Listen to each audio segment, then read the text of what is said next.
what we know is that there was a breach involving a third-party processor that works with banks and merchants to handle debit and credit card transactions.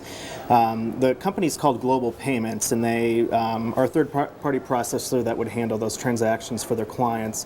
Visa and MasterCard at the same time have kind of been going out and notifying their bank clients that they have identified an incident, and they're still kind of wading through to see what the size and scope of it is. Because MasterCard and Visa don't necessarily issue the cards, the banks do, so Right. they process those payments. Right. That we make, Visa and MasterCard, they do some like processing, and they rely on banks like Bank of America and Chase to issue their debit and credit cards. And then those banks also would work with third parties as well, and along with merchants. Andrew, do they know at this time how many customers may have been affected? There hasn't been an overarching figure given out, but we have heard that Global Payments, the incident involving them may have involved about 50,000 accounts. All right, so what is the real risk for people? So if consumers right now who are hearing this, when we hear of a possible breach of customer information, does that mean that this third party could get information to all of your accounts, could be racking up charges on your credit card at this time?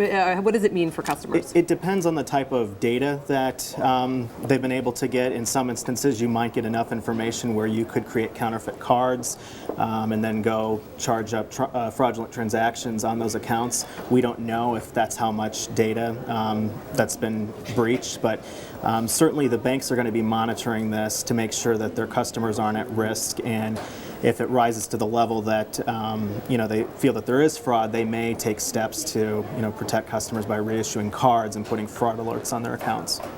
And we just heard earlier this week that the top cyber cop at the FBI was saying that some of the hackers are winning. They're outsmarting a lot of companies in trying to keep up with consumer protections on a lot of these online transactions in their networks. We hear about these things every now and again. I mean, how much of a growing problem is this, and what can consumers do to really protect themselves? It's a big problem. I mean, I was just at a meeting with a security analyst earlier this week, and he said that companies basically just kind of have to recognize that at some point they're probably going to be involved in an incident like this, and it's almost inevitable because the cyber criminals out there are getting smarter and smarter, and they're finding new ways to get information and access to data. So if you're a customer, I mean, it's just important that you monitor your accounts, perhaps make sure that the sites that you might be purchasing stuff from are legitimate.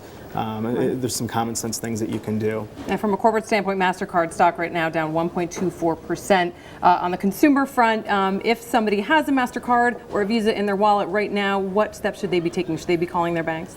If they're concerned that they may be involved, it might be smart to contact their banks to see what information that they can get.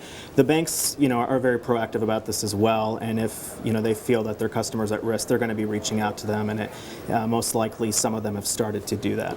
And at this point, do we know MasterCard and Visa what steps they're taking? Are they reissuing cards? What do they usually do in this situation? Mm-hmm. Well, they don't actually issue the cards. It would be the banks that work with Visa and MasterCard that would do the reissuing, but they see all of the transaction data on the back end. So if they see anything that looks suspicious, they're going to be notifying their banks, and that's what they've been doing. They've been sending out these notices to banks and other third-party processors saying, we've noticed this. This is something to keep an eye on. We're going to be monitoring it. So they're going to be keeping an eye on it. Just some good advice. People should be very, very vigilant of their accounts. Maybe check them today, maybe Certainly. tomorrow if they certainly have these cards. That's certainly something they should be looking at doing. Yeah. All right. Andrew Johnson, thank you so much for joining us on this. We really appreciate it. Thank you.